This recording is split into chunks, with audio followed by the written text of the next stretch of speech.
सोडवण्यासाठी जर संवाद साधला तर वाईट काय याच्यात?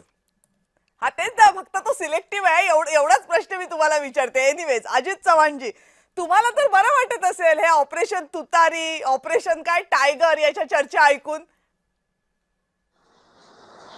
बरं आणि वाईट वाटण्याचा प्रश्न नाहीये डॉक्टर कविता राणेजी. मी आपल्याला एक नम्रपणे सांगू इच्छितो की राजकारणामध्ये कायमचं काहीच नसतं. बर.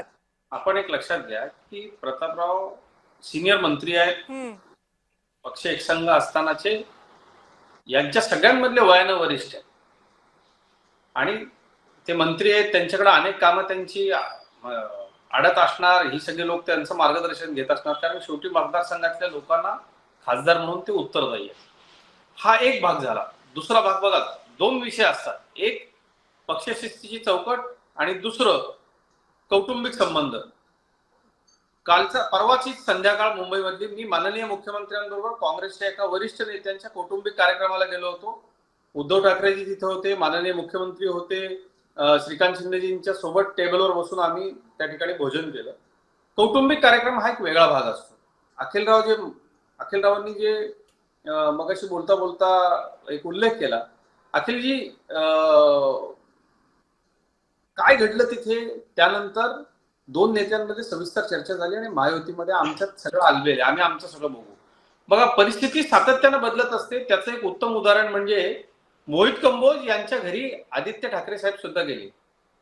त्यामुळं राजकारणामध्ये कायम सतत तसं काहीच नाहीये. परिस्थितीनुरूप माणसाला बदलावं लागतं आणि राजकारणामध्ये राजकीय विरोधक आहेत, पक्ष वेगवेगळे आहेत म्हणून रस्त्यावरती अचानक जर भेट झाली तर एकमेकाचे कपडे फाटस्तोर मारतील असं काही नसतं. सगळेच काही डोक्यावर पडलेला संजय राऊत नसतात. त्यामुळं आम्ही सुद्धा एका पातळीनंतर, निवडणुका संपल्यानंतर जेव्हा सरकार असतं तेव्हा केंद्रामधले मंत्री, राज्यामधले मंत्री, मुख्यमंत्री हे सगळ्याच पक्षांचे आहेत ना. आणि राहिला हा जो ऑपरेशन टायगर, ऑपरेशन तुतारी हा जो सगळा भाग आहे, एक कविताजी लक्षात घ्या, ज्या दिवशी म्हणजे या सगळ्या लोकांना, खरं तर आता खासगीमध्ये मी आपल्याला सांगतो, अनेक खासदार आहेत